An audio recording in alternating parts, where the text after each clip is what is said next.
Late in January 1975, a 17-year-old German girl called Vera Branders walked out onto the stage of the Cologne Opera House. The auditorium was empty. It was lit only by the dim green glow of the emergency exit sign. This was the most exciting day of Vera's life.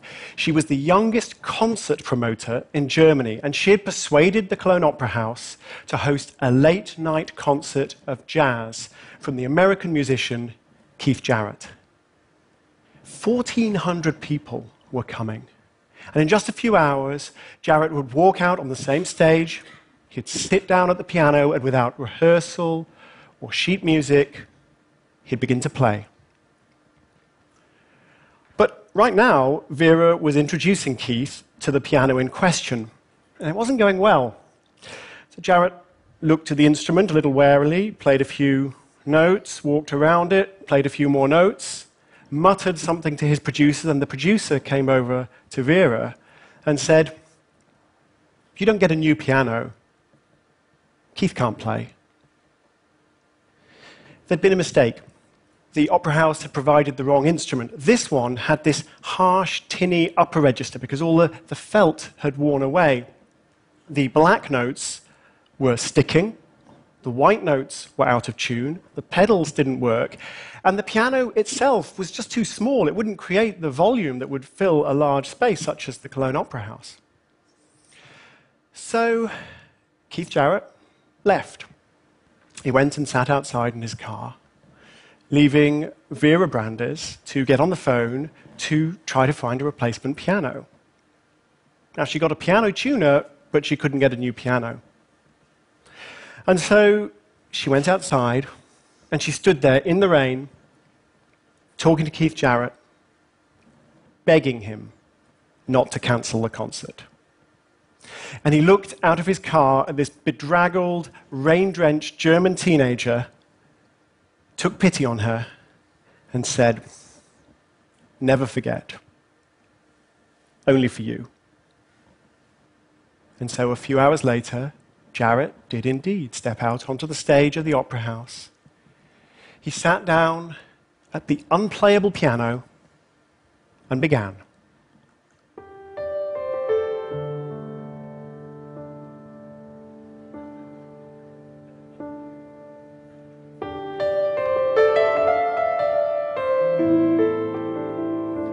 Within moments, it became clear that something magical was happening.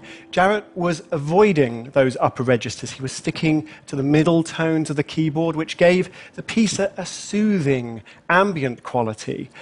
But also, because the piano was so quiet, he had to set up these rumbling, repetitive riffs in the bass. And he stood up, twisting, pounding down on the keys, desperately trying to create enough volume to reach the people in the back row. It's an electrifying performance. It somehow has this peaceful quality, and at the same time, it's full of energy. It's dynamic. And the audience loved it.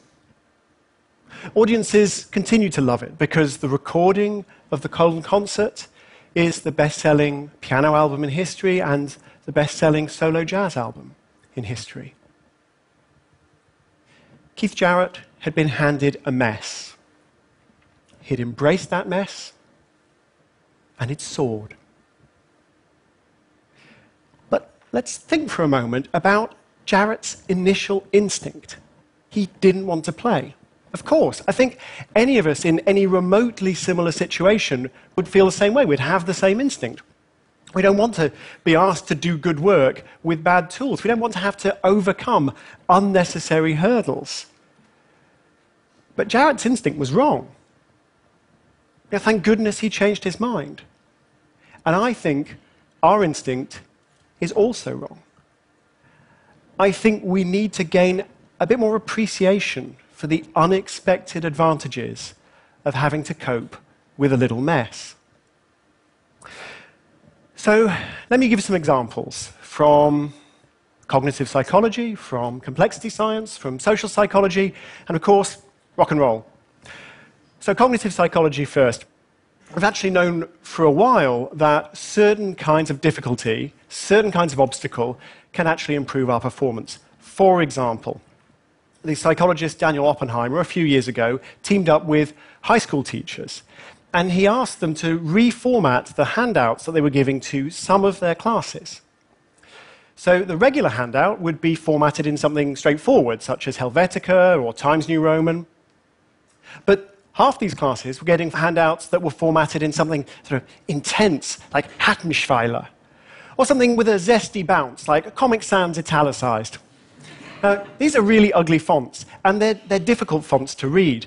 But at the end of the semester, students were given exams, and the students who'd been asked to read the more difficult fonts had actually done better in their exams in a variety of subjects. And the reason is the difficult font had slowed them down, forced them to work a bit harder, to think a bit more about what they were reading, to interpret it, and so they learnt more.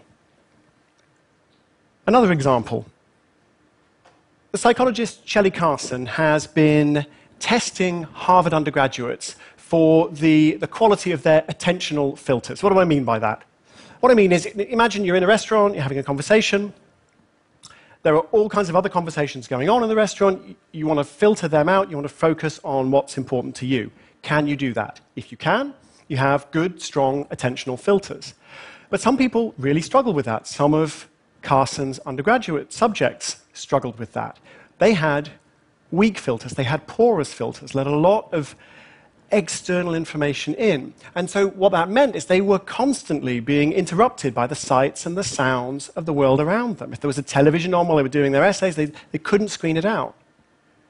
Now, you would think that that was a disadvantage. But no. When Carson looked at what these students have achieved, the ones with the weak filters were vastly more likely to have some real creative milestone in their lives, to have published their first novel, to have released their first album. These distractions were actually grist to their creative mill.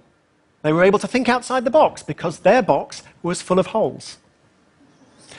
Let's talk about complexity science. So how do you solve a really complex problem? The world's full of complicated problems. How do you solve a really complicated problem? For example, you're trying to make a jet engine. There are lots and lots of different variables, the operating temperature, the materials, all the different dimensions, the shape. You can't solve that kind of problem all in one go. It's too hard. So what do? Well, one thing you can do is try to solve it step by step. So you have some kind of prototype, and you tweak it, you test it, you improve it. You tweak it, you test it, you improve it. Now, this idea of marginal gains will eventually get you a good jet engine, and it's been quite widely implemented in the world. So you'll hear about it, for example, in high-performance cycling. Web designers will talk about trying to optimize their web pages. They're looking for these step-by-step gains. That's a good way to solve a complicated problem. But you know what would make it a better way? A dash of mess. You add randomness early on in the process. You make crazy moves. You try stupid things that shouldn't work. And that will tend to make the problem-solving work better. And the reason for that is the trouble with the step-by-step process, the marginal gains, is they can walk you gradually down a dead end. And if you start with the randomness, that becomes less likely, and your problem-solving becomes more robust. Let's talk about social psychology.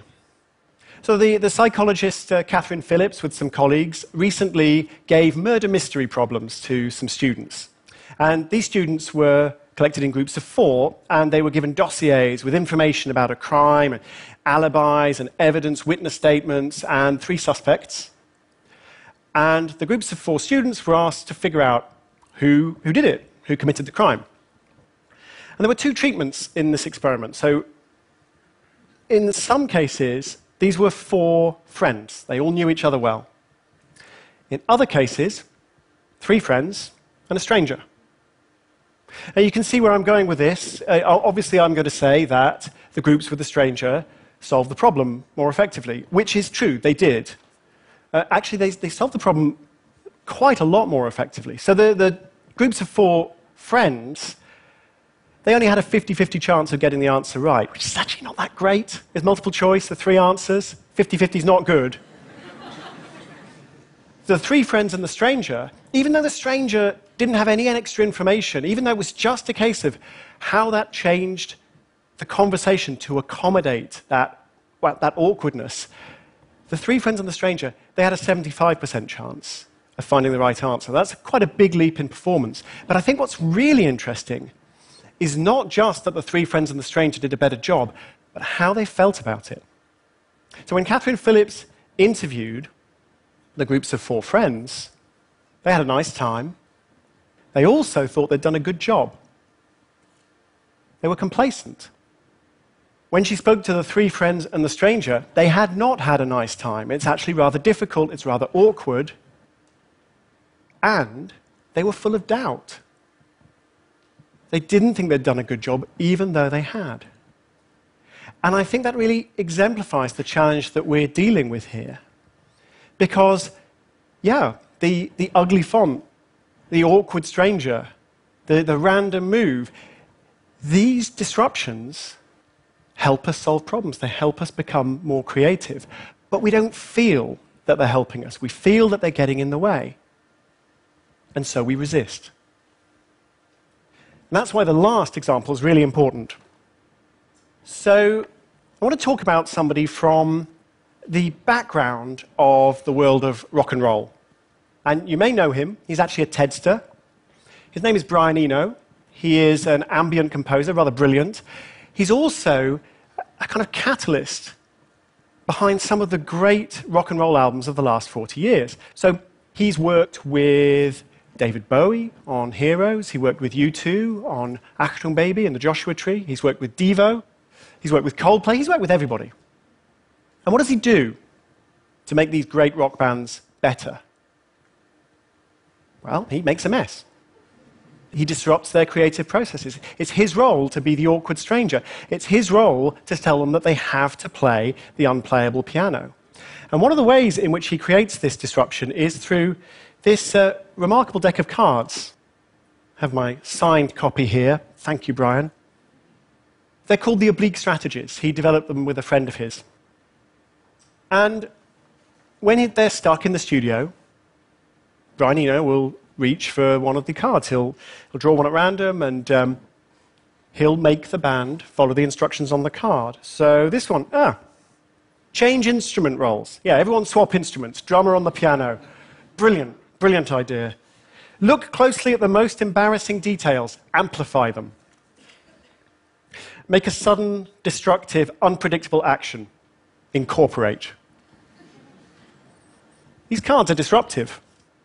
Now, they've proved their worth in album after album. The musicians hate them. So Phil Collins was playing drums on an early Brian Eno album. He got so frustrated he started throwing beer cans across the studio. Carlos Alomar, great rock guitarist, working with Eno on David Bowie's Lodger album. And at one point he turns to Brian and says, "Brian, this experiment is stupid." But the thing is, it was a pretty good album, but also Carlos Alomar, 35 years later, now uses the oblique strategies. And he tells his students to use the oblique strategies because he's realized something. Just because you don't like it doesn't mean it isn't helping you. The strategies actually weren't a deck of cards originally. They were just a list on the recording studio wall, a checklist of things you might try if you got stuck. The list didn't work. You know why? Not messy enough. Your eye would go down the list and it would settle on whatever was the least disruptive, the least troublesome, which of course misses the point entirely. And what Brian Eno came to realize was, yes, we need to run the stupid experiments. We need to deal with the awkward strangers. We need to try to read the ugly fonts. These things help us. They help us solve problems. They help us be more creative. But also, we really need some persuasion if we're going to accept this. So however we do it, whether it's sheer willpower, whether it's the flip of a card, or whether it's a guilt trip from a German teenager, all of us, from time to time, need to sit down and try and play the unplayable piano. Thank you.